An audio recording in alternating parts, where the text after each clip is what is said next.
Hey, nice to meet you. This is Guillermo del Toro, brilliant director, and we're on the line right now, the LA Times, and with the festival, and we're going out to 26 different countries. People are text chatting right now talking about you, and they're very excited about the movie. Jesus. I didn't mean to put that kind of pressure on you. What do I say? Don't worry about it. Just be you. All right. So, hey, listen, I just saw Hellboy for the first time 2 weeks ago. I'm not really a comic book guy, and I saw it. I had the greatest time, and I loved it. And I just thought, you cast somebody in Perlman who's a man. And I'm really tired of these comic book movies where they use guys that look like they're 12 years old.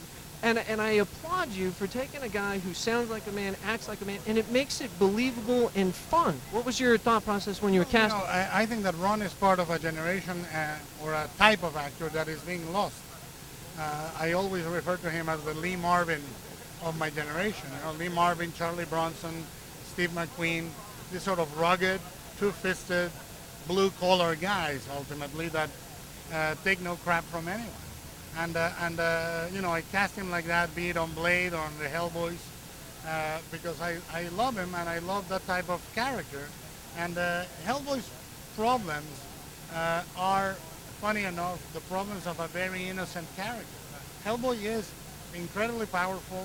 He can bench press 550 pounds, but he gets a little quivery when the girl of his dreams shows up.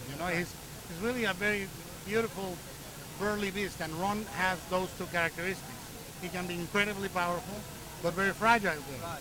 Now, when you were a kid, people tell you got to grow up. You got to grow up. Now, we're glad that you didn't grow up because you can see your play. I did, however, enlarge.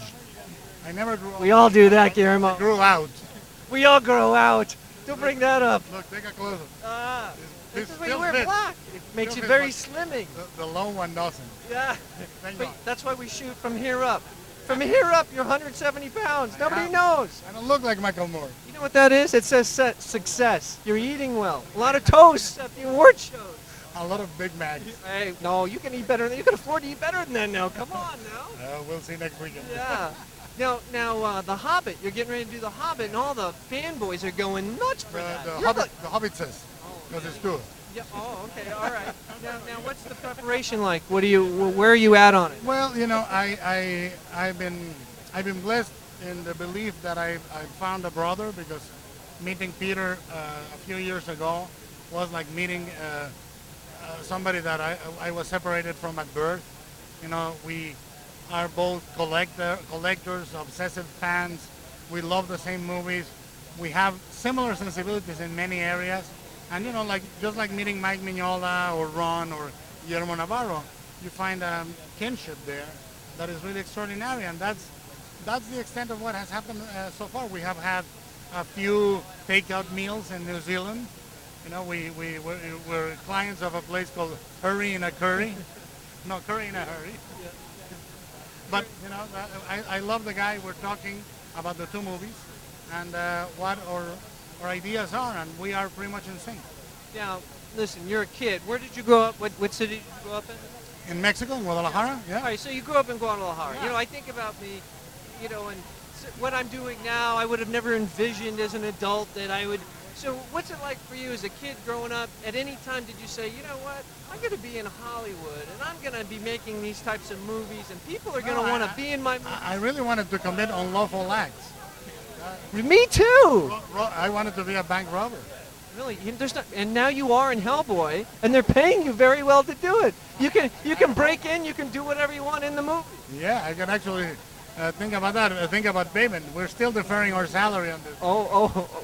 Yeah. But the beauty of this is the most beautiful job in the world, and when I hear directors groaning and moaning about their job, I say, shut up. I use expletive. We will not use it today. But, I say, stop complaining. It's the greatest job in the world. Yeah, and it's like the actors, actors get the job, and they have a tendency to whine and complain. It's like, let's go back and remember when you would have done anything for the part. Exactly. Let's go back to that. People forget that. I don't, because unfortunately for me on my career, I've lived close to the edge in every movie, or most every movie. Well, you've taken chances. You've taken chances in Pan's Labyrinth.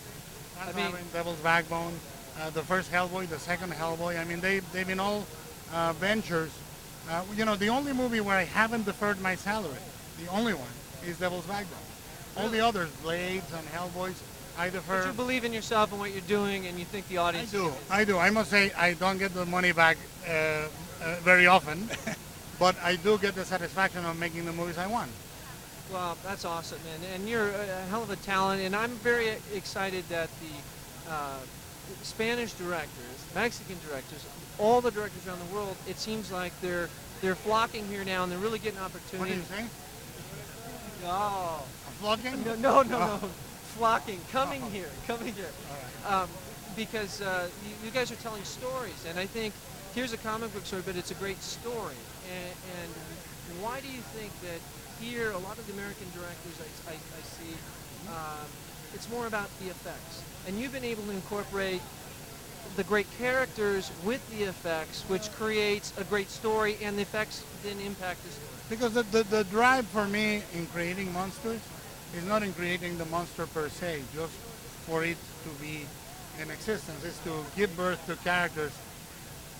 If it's the little tooth fairies, the cannibalistic tooth fairies, they have a character and a personality. Or the giant 40 stories high elemental, whatever. They have to have a character and represent something. Effects for the sake of effects, or CGI just as a lazy tool to work a little less, those are not things I'm interested in. It's a lazy tool. That's a great. It can be a lazy tool. It's not always. Right. Sometimes it's the only tool that can get the job done. But it can be a lazy tool. Well, it was great. I'm really looking forward to seeing the movie. Love your There are work. still people chatting.